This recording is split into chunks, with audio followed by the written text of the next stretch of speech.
మంచి కాపరిని, మంచి కాపరి గొర్రెల కొరకు తన ప్రాణమును పెట్టిన దేవునికి స్తోత్రం.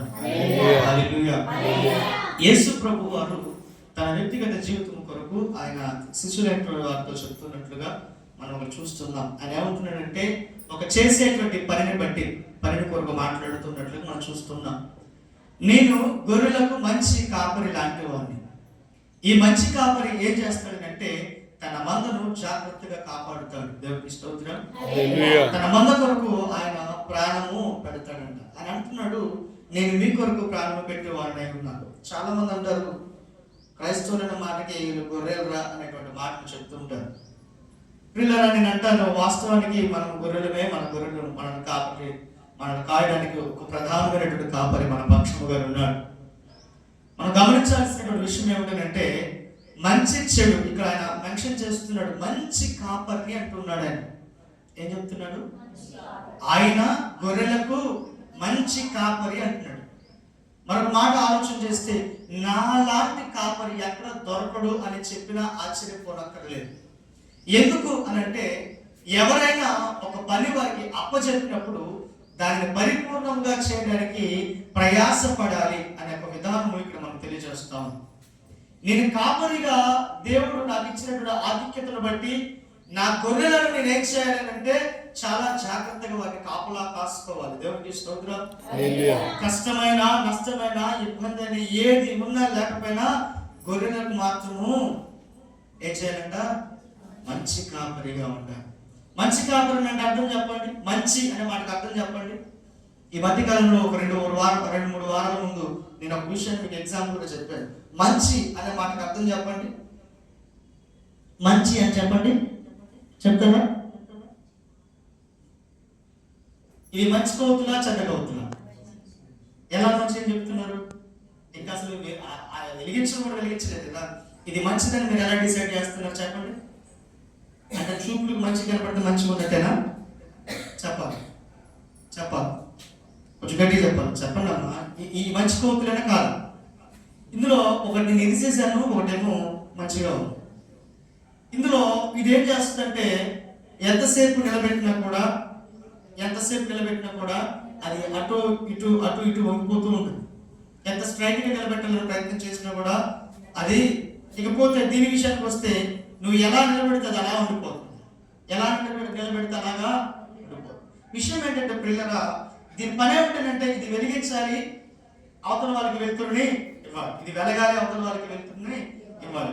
మంచి కాపరి యొక్క స్వభావం ఏమిటంటే ఈరోజు నేను తినడానికి నాకు అన్నం లేదురా కాబట్టి చర్చికి వెళ్ళను. ఈరోజు నేను తినడానికి ఇది లేదురా, నేను వెళ్ళడానికి బడి లేదురా కాబట్టి నేను వెళ్ళను. మంచి కాపరి లక్ష్యం ఏమిటంటే ఆయన ఎంత దౌర్భాగ్య స్థితిలో ఉన్నా కూడా తన మందకు మాత్రము కడుపు నిండా భోజనము పెట్టాలి. ఒకవేళ మనం ఆలోచన చేస్తే పిల్లరా, మన తల్లిదండ్రులు ఒకవేళ తినడానికి లేకపోయినా పిల్లలకు పెట్టినట్లయితే వాళ్ళు రేపటి రోజున ఒక సందర్భం వచ్చినప్పుడు వాళ్ళకి జ్ఞానం తెలిసినప్పుడు ఫలానా సందర్భంలో మా అమ్మ నాన్న పస్తులుండి మాకు భోజనం పెట్టారు అని చెప్పుకుంటారు. అంతే అంటారు లేదంటారు? లేదు, పిల్లలకు పెట్టకుండా నువ్వు ఎదురుగా తింటున్నావు అనుకోండి, మంచి తల్లిదండ్రులు అంటారా? గడి చెప్పండి. మరి ఏమంటారు? తిండి పోతు తల్లిదండ్రులని అంటారు.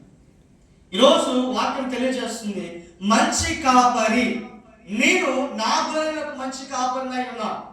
నేను ఏమవుతానన్న విషయం నాకు అనవసరం, నేను ఏమైపోతానన్న విషయం నాకు అనవసరం. చాలా మంది అంటారు, అరే దాని చేతిలో పట్టాడు, ఇది ఏమైపోతాడో అన్న భయం అవుతుంది.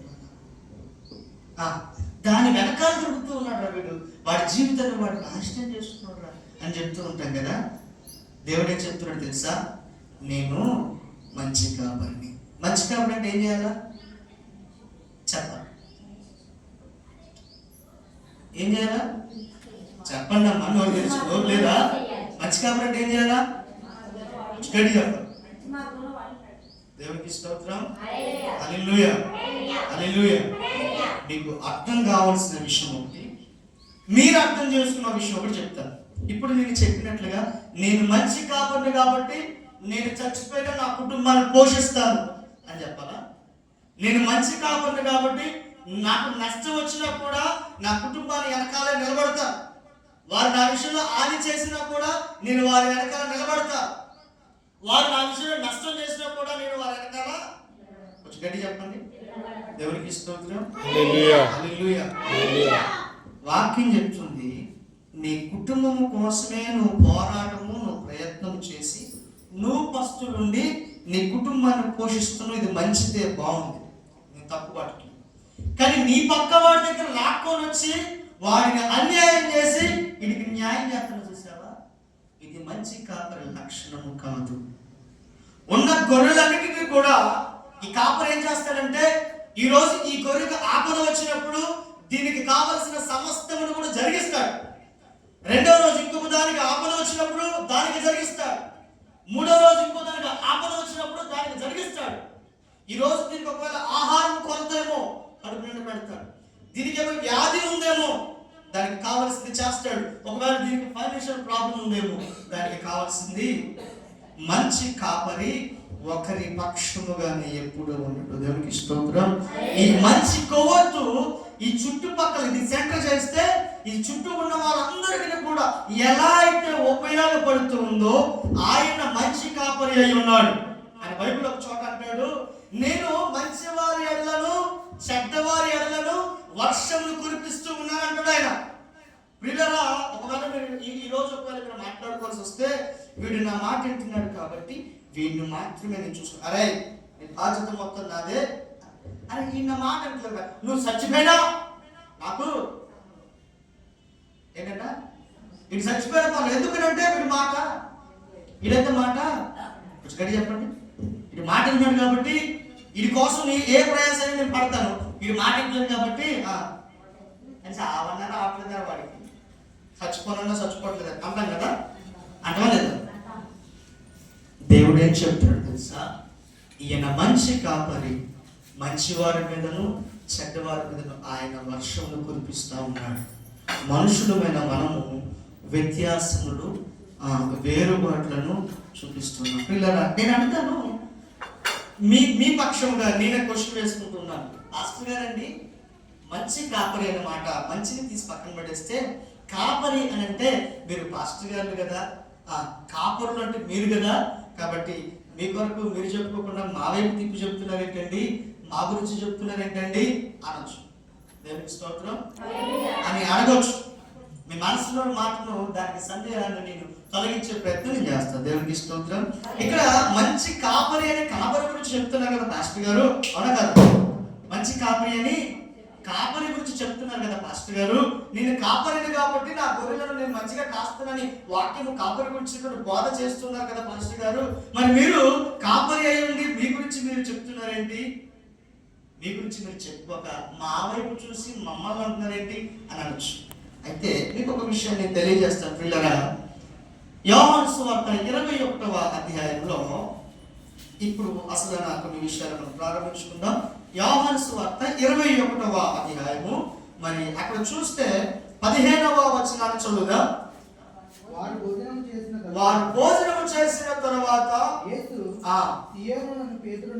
సీమోను పేతురును చూచి, యోహాను కుమారుడైన సీమోను, అందరికంటే నీవు నన్ను ఎక్కువగా ప్రేమించుచున్నావా అని అడిగి. ఇటు చూడండి, యేసు ప్రభు వారు మరణమవక మునుపు ప్రభు బలను సమీపించేటువంటి సమయం వీరందరూ కలిసి భోజనము బసను ఏర్పాటు చేసుకున్నప్పుడు వారందరూ కూర్చొని మాట్లాడుతూ అక్కడ ఉన్నటువంటి 12 మంది శిష్యులను చూస్తూ, ఆ సీమోను కుమారుడైన యోహాను కుమారుడైన సీమోను, ఇక్కడున్న 11 మంది కంటే నీవు నన్ను ఎక్కువగా ప్రేమిస్తున్నావా అని దేవుడు అడుగుతాడు. ఆయన ఏంటంట, దేవుడు ఏమంటాడు, వీళ్ళందరికంటే నీవు నన్ను ఎక్కువగా ప్రేమిస్తున్నావా?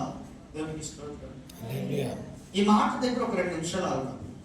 ఈ మాట నేను ఎందుకు చెప్తున్నానంటే, ఏ విషయం గురించి చెప్తున్నానంటే, ఎలా చెప్తున్నానంటే, ఇప్పుడు ఒక కుటుంబాన్ని చూసుకోవచ్చు, భార్య భర్తలు, లేదా ఒక ప్రేయసినో ప్రియుడినో చూసుకోవచ్చు. వీళ్ళిద్దరి గురించి చెప్పి కొంచెం ముందుకు వెళ్తారు. ఇప్పుడు ఒక ప్రేమించేటువంటి ఒక వ్యక్తి ఉన్నాడు. ఇప్పుడు ప్రేమించబడుతున్నటువంటి ఈ అమ్మాయి కూడా ఉన్నది. వీడు ఆవిడ ఇష్టపడుతూ ఉన్నాడు కనుక, అందరికంటే ఎక్కువగా ఇష్టపడుతున్నాడు కనుక, తన స్నేహితుల కంటే ఎక్కువగా ఇష్టపడుతున్నాడు కనుక, తన కుటుంబం కంటే ఎక్కువగా ఇష్టపడుతున్నాడు కనుక, ఆవిడనే నా సర్వస్వము సమస్తము ఆవిడే అనుకుంటున్నాడు కనుక, ఆవిడని గొప్ప పొజిషన్లో ఉంచడానికి చాలా ప్రయత్నాలు